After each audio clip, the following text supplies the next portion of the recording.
A Donald Trump source, Igor Danchenko, somebody who is critical, very instrumental in the whole Russia collusion hoax that we talked a lot about here. Well, it turns out that guy wasn't just this innocent old informant. Turns out he was a paid FBI informant who was much more deeply involved than anybody even knew. The story really is breaking over from Technofog, and he put together an amazing write-up, and so I'll refer you over to there. We're going to take a little bit of that story from Technofog, but remember that we had previously talked about Igor Danchenko, this guy right here, when we spent a ton of time unpacking the Michael Sussman saga related to the Durham prosecution. And so we are swapping mind maps. We're taking a little memory back down memory lane. You remember the Durham mind map? Remember all of this? We spent days and days and days covering the trial of Michael Sussman, all the different days. Government rested after 9 days, and then they were deliberating for 6 hours, and then Michael Sussman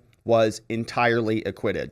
But you see here that we had Igor Danchenko down here at the very bottom of this mind map when we were talking about that entire saga.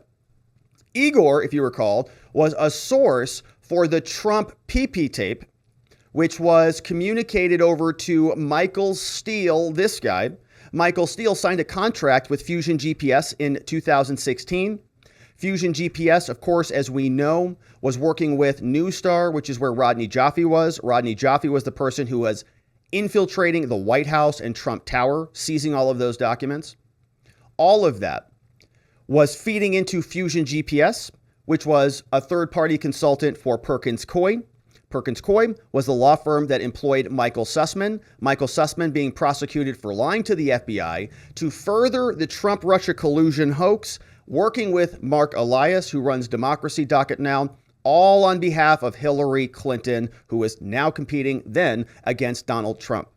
That was Igor Danchenko. And the web runs thick and deep. And the FBI relied on a lot of this stuff, and they sat down with Michael Sussman. You remember James Baker, he sat down and he said, "Oh my goodness, are you serious, Michael? This is all a real thing?" And he turned it over to Trish Anderson and Bill Priestep over there at the FBI, and they just fumbled around with this stuff for years trying to frame Donald Trump, literally. Well, it turns out that the FBI knew that this was all BS, or should have known, because they made him an actual informant after the fact, and they continued with the narrative anyways. And so that is where this all starts. Igor Danchenko, that's where he fits into the whole saga. And you zoom out on this thing, the disgusting corruption in the FBI and the DOJ knows no limits. I mean, it's unbelievable. So for detail and background on how all of this works, as usual, let's go over to the very estimable and the very thorough Technofog over at The Reactionary. And I do recommend that you subscribe, support his work. I am not going to read the whole article. We're just going to read the introduction, and then I'll invite you to go over to technofog.substack.com and support his work there. But he writes, Special Counsel John Durham moved to unseal a special motion. And remember, these are motions, they're called motions in limine. These are motions that are trying to resolve some of the preliminary issues before a trial starts. The motion that is just unsealed, Techno says it provides new information on the details of Danchenko's lies to the FBI. It says it gives new information about I'm signed in with him, but I'm on a different browser. So here, let's see what we can do about this.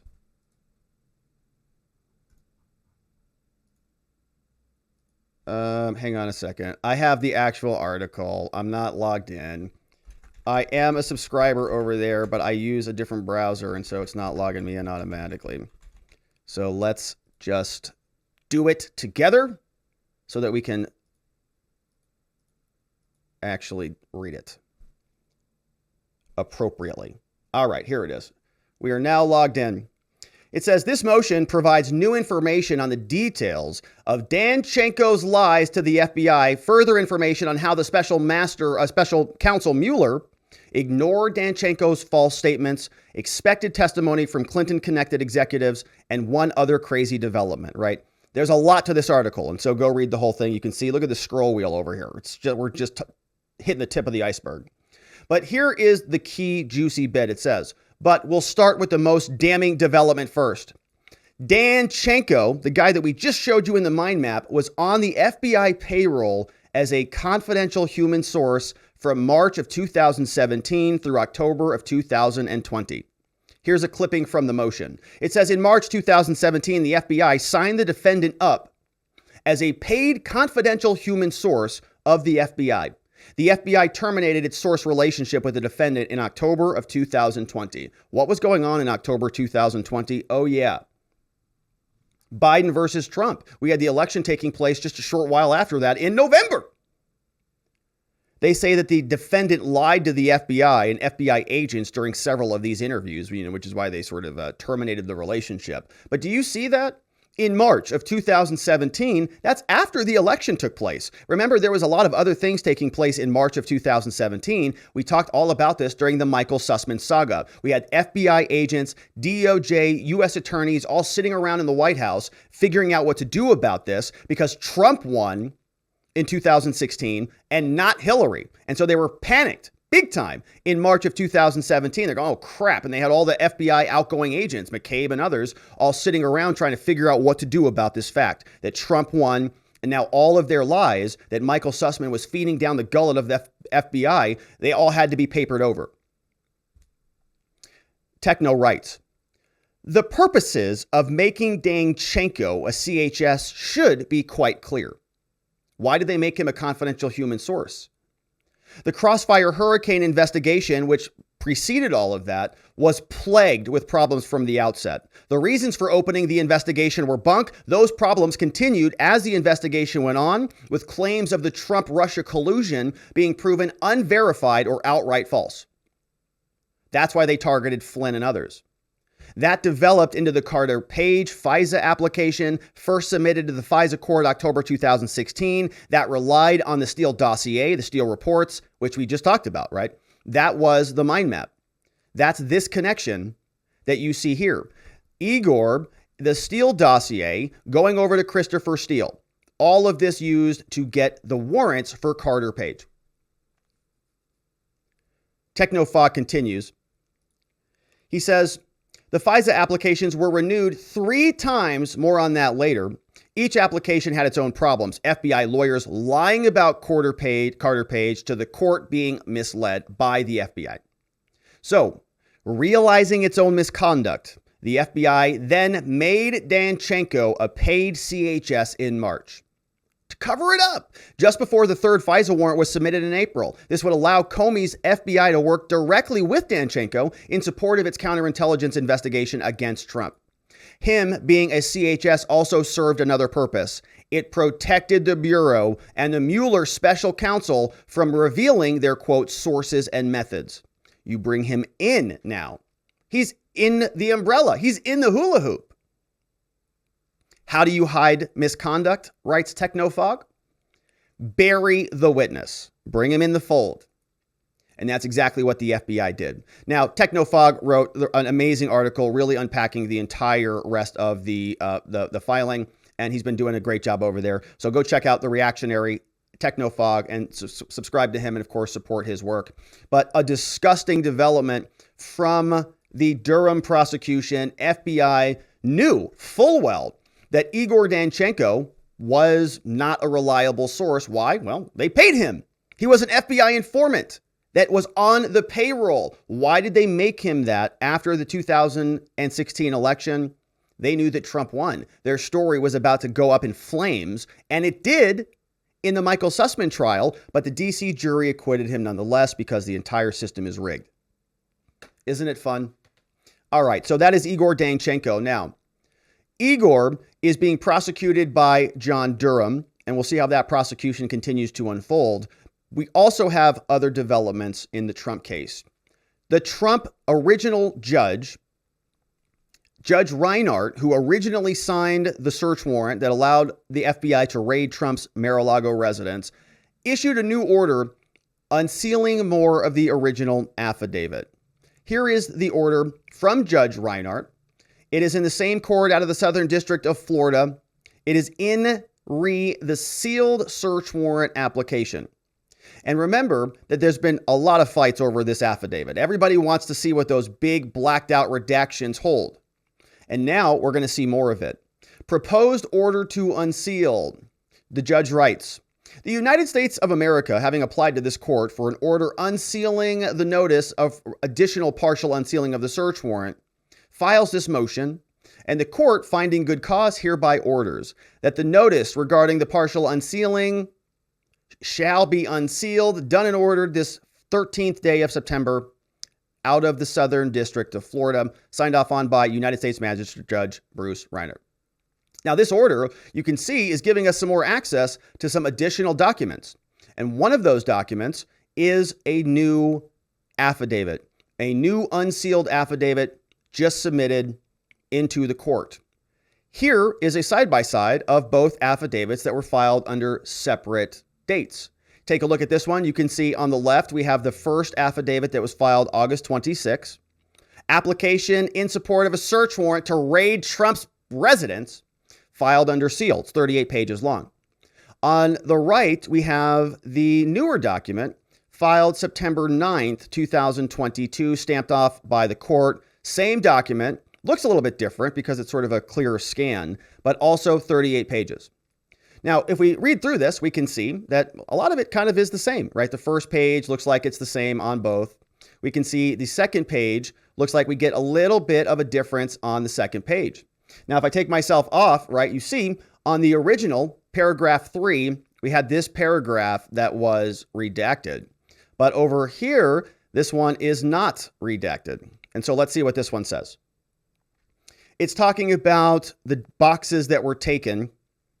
And this redacted paragraph says, since the 15 boxes were provided to NARA, additional documents bearing classification markings, which appear to contain NDI, which is National Defense Information, were stored at the premises in an unauthorized location. They have been produced to the government in response to a grand jury subpoena directed to the former president's post-presidential office and seeking documents containing classified markings stored at the premises. They say further. Now that ends, right? So there it is. So that's it. That's all we got. Right? It's not a whole lot more there. It says they were stored in an unauthorized location, right? Not a whole lot new that really stands out there. So, okay, so that's on page 3. That was on page 2. Let's see what else we have here. Same on those pages. Same here. Page 5 looks like it's the same. Page 6, page 7. So we'll just fly through both documents and see if there's anything else that's unredacted. So on the right and the left, looks like we are staying in sync. Big fat redaction. So we're not seeing a whole lot. Looks like that was actually changed or unsealed. And we are on page now 18. Page 18, we have a little bit more unsealed. Okay, so now when we get to paragraph 51, looks like we have a big part of this that has been unredacted. So paragraph 51 was originally redacted. Let's see what it says now in the unredacted version. Grand jury subpoena, related correspondence, and production of additional documents.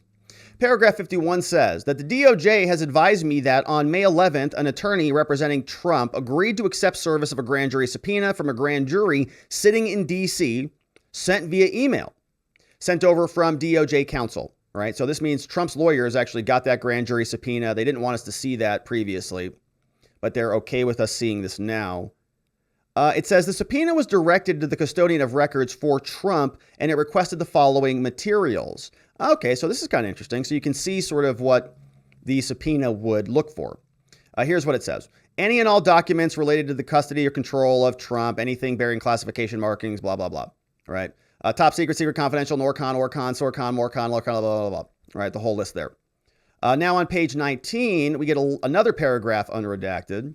The return date of the subpoena was on May 24th, 2022. DOJ counsel also sent Trump a letter that permitted alternative compliance with the subpoena. By providing any responsive documents to the FBI at their place of location and providing a custodian a sworn statement that all records have been returned. The letter further stated that if no responsive documents existed, the custodian should provide a sworn certification to that effect. Right? And we talked about this. Remember, that was going to be the basis for all of this prosecution, is that the custodian of records, who I believe was Lindsay Halligan, who said, you've got everything. Okay, FBI, I know you've been rummaging around. I know you want all this stuff. We've given you everything. Just leave us alone. Saying that a sworn statement should have been provided. And again, I don't even know that that's a required thing other than just a matter of courtesy. Right? Because honestly, right, if the documents were declassified and privileged and they were Trump's personal records under president, that's like 3 layers of protections there. You could have said, they're mine. I don't have to certify anything. I'm not giving you back anything. Right? So I think, I don't even know that that is necessary. But it's funny, right? In this paragraph, in paragraph 51, they're having conversations about this being almost like a give and take a little bit. Yeah, we're saying, you've got a subpoena, but we are permitting alternative compliance with the subpoena. So, you sort of have an order from a grand jury to show up and do certain things. But if you don't, that's okay.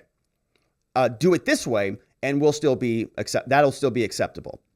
Paragraph 52, we get a new sentence here. You can see this one is unredacted. It says, on May 25th, while negotiating for an extension of the subpoena, Trump sent 2 letters to DOJ counsel. Yeah. I don't know why they had to blank that out. I mean, maybe the date. So we already read through all that. Now we get to more redacted territory until we get to paragraph 55, which they unredact this whole section here, as you can see. This one says, after an extension was granted for compliance with the subpoena. Okay, so again, right, they're working with Trump. Another extension. Yeah, here you go. Here's an extension. Here's an extension. Here's an extension granted for compliance. On the evening of June, Trump's lawyer contacted the DOJ and requested that FBI agents meet him the following day to pick up the documents. Yeah, you want these documents? Here you go. Come get them. On June 3rd, 3 FBI agents and the DOJ counsel arrived at the premises to accept receipt of the documents. In addition, Trump's lawyer, another individual called Individual 2, oh, we don't know who that is, was also present as the custodian of records for Trump's post-presidential office. I think that's Halligan. The production included a single red-weld envelope wrapped in tape containing documents. Trump's lawyer relayed, now because Trump's lawyer is probably that person, right? Counsel 1.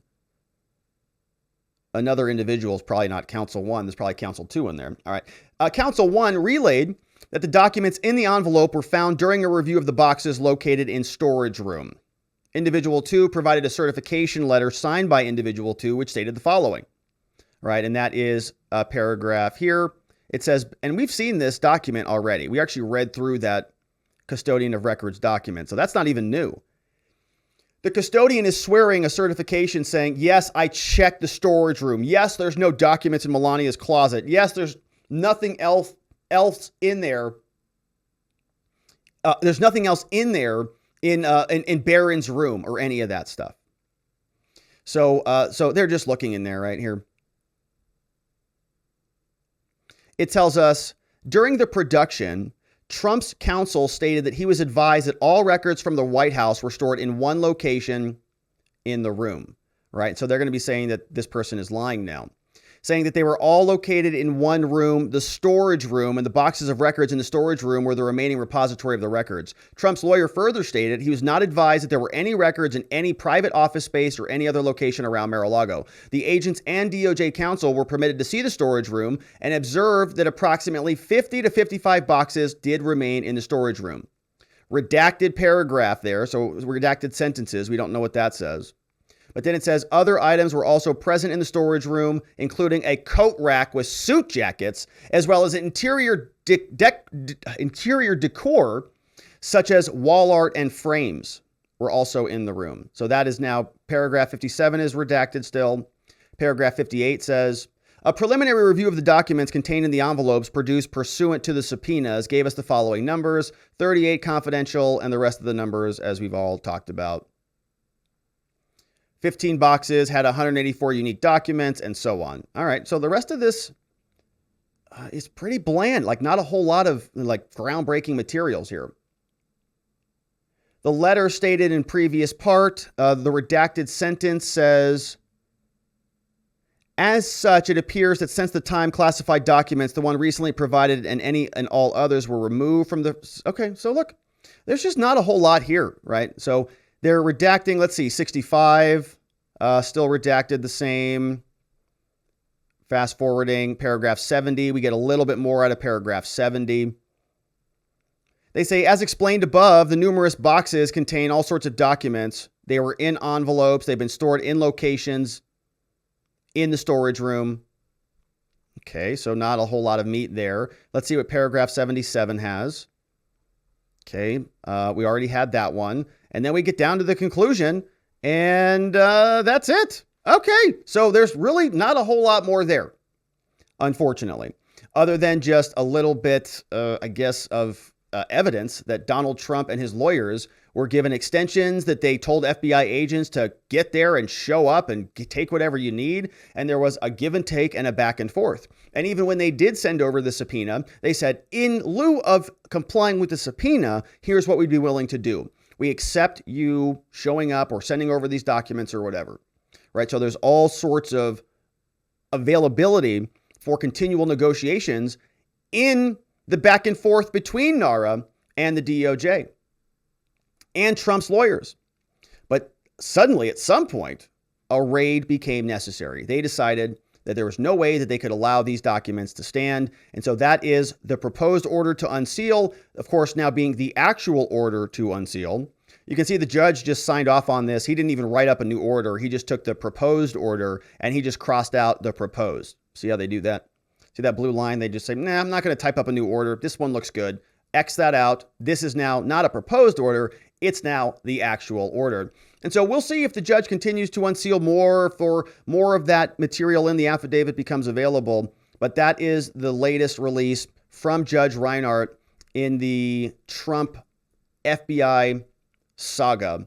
And of course, we'll continue to follow that case. Now, the new affidavit was released. We already covered that.